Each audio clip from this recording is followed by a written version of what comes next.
আর এই মুহূর্তের অন্যতম ব্রেকিং খবর আপনাদের সামনে তুলে ধরবো। বিগ বয়েলের সেই ব্রেকিং খবর আসছে, 5টি কেন্দ্রীয় এজেন্সিতে 255টি শূন্য পদ। আরও একবার জানাই, 5টি কেন্দ্রীয় এজেন্সি এবং সেই 5টি কেন্দ্রীয় এজেন্সিতে 255টি শূন্য পদে। শুধু তাই না, একই সঙ্গে আপনাদেরকে আরও সবিস্তার আমরা জানাচ্ছি। CAPF, CBI, IB, NIA, NSG প্রত্যেকটি ক্ষেত্রেই কিন্তু পদ শূন্য রয়েছে। শূন্য পদ পূরণের নাম পাঠাতে চিঠি পাঠানো হয়েছে স্বরাষ্ট্র মন্ত্রকের তরফ থেকে। শূন্য পদ পূরণেই চিঠি পাঠানো হয়েছে এবং রাজ্যকে এই চিঠি কেন্দ্রীয় স্বরাষ্ট্র মন্ত্রকের তরফ থেকে দেওয়া হয়েছে। আরও একবার জানাই, রাজ্যকে চিঠি পাঠিয়েছে। 255 শূন্য পদ রয়েছে 5টি কেন্দ্রীয় এজেন্সিতে এবং সেই শূন্য পদ নিয়েই কিন্তু চিঠি পাঠানো হয়েছে রাজ্যকে কেন্দ্রীয় স্বরাষ্ট্র মন্ত্রকের তরফ থেকে। এই চিঠি 5টি কেন্দ্রীয় এজেন্সিতে মূলত 255টি শূন্য পদ, যার মধ্যে সিএপিএফ রয়েছে এবং একই সঙ্গে আপনাদেরকে যেমনটা দেখাচ্ছি, আইজি পদমর্যাদার 25টি শূন্য পদ রয়েছে। আইজি পদমর্যাদার 25টি শূন্য পদ রয়েছে এবং ডিআইজি পদমর্যাদার 81টি শূন্য পদ। আইজি সহ ডিআইজি পদমর্যাদার 81টি শূন্য পদ রয়েছে। এসপি পদমর্যাদার 129টি শূন্য পদ। এসপি পদমর্যাদার 129টি শূন্য পদ। 250-এরও বেশি শূন্য পদ পূরণে চিঠি পাঠানো হয়েছে রাজ্যকে। 5টি কেন্দ্রীয় এজেন্সিতে 255টি শূন্য পদ। সিএপিএফ, সিবিআই, আইবিতে শূন্য পদ। পদ খালি রয়েছে এনআইএ এবং এনএসজিতেও। শূন্যপদ পূরণে নাম পাঠাতে চিঠি রাজ্যকে চিঠি পাঠিয়েছে কেন্দ্রীয় স্বরাষ্ট্র মন্ত্রক এবং আইজি পদমর্যাদার 25টি শূন্য পদ যেমন রয়েছে, ঠিক তার পাশাপাশি ডিআইজি পদমর্যাদার 81টি শূন্য পদ, এসপি পদমর্যাদার 129, 250-এরও বেশি শূন্য পদ পূরণের চিঠি রাজ্যকে।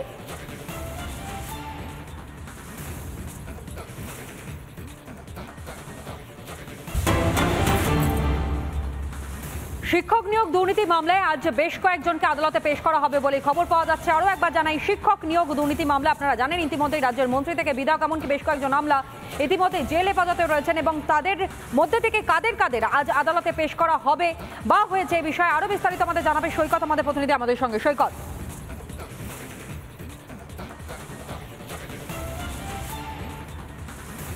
দেখো, শিক্ষক নিয়োগ দুর্নীতি মামলায় ইডির তরফে যে মামলাটি নগর দায়রা আদালতে চলছে, সেই মামলায় কিছুক্ষণ আগেই মানিক ভট্টাচার্যকে প্রোডাকশন করা হয়েছে। অন্যদিকে এই মামলার শুনানি শুরু হলে পার্থ চট্টোপাধ্যায় এবং অর্পিতা মুখোপাধ্যায়কে ভার্চুয়ালি প্রোডাকশন করা হবে এমনটাই জানা যাচ্ছে।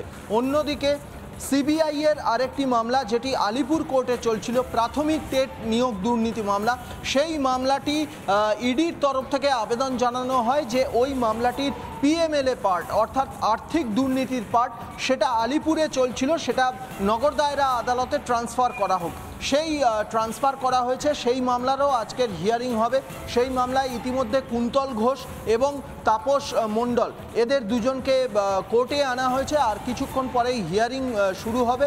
মূলত পার্থ চট্টোপাধ্যায়ের যে মামলা বা শিক্ষক নিয়োগ দুর্নীতি মামলা, যেটা ইডির তরফ থেকে মামলা, সেই মামলায় পার্থ চট্টোপাধ্যায়, মানিক ভট্টাচার্য এরা শিক্ষক নিয়োগ দুর্নীতি মামলার কি পার্সন, তাই এদের তরফ থেকে জামিনের আবেদন করা হলেও ইডির তরফ থেকে যেটা সাবমিশন করা হতে পারে যে এই মুহূর্তে এই দুজন যদি জামিন পেয়ে যায়, তদন্ত এখনও চলছে, যদিও চার্জশিট দেওয়া হয়েছে, তদন্ত এখনও চলছে, তদন্তে একটা ব্যাঘাত ঘটতে পারে, কারণ এরা দুজনেই প্রভাবশালী, বেশ কিছু এভিডেন্স তারা ট্যাম্পার করতে পারেন।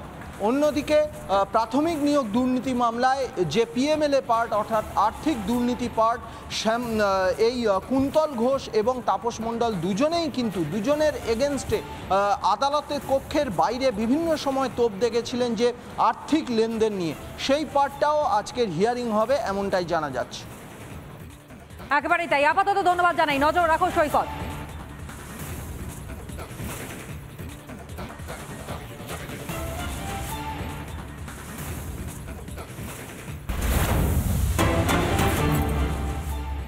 তৃণমূলের কোর কমিটির বৈঠক রয়েছে আজ, যেমনটা জানতে পারা যাচ্ছে যে বিকেলে বৈঠকে তৃণমূলের কোর কমিটি। তবে কি নিয়ে আলোচনা হবে অবশ্যই তা জানবার চেষ্টা করবো অনুপমের কাছ থেকে। অনুপম আমাদের সঙ্গে এই মুহূর্তে রয়েছে। অনুপম, দেখো, তোমায় জানিয়ে রাখি যে আজকে মানিকতলা বিধানসভা উপনির্বাচনের কি প্রক্রিয়া হবে তা নিয়ে একটা যে কোর কমিটি গঠন করে দিয়েছিলেন মমতা বন্দ্যোপাধ্যায়, সেই কোর কমিটি বৈঠকে বসছে।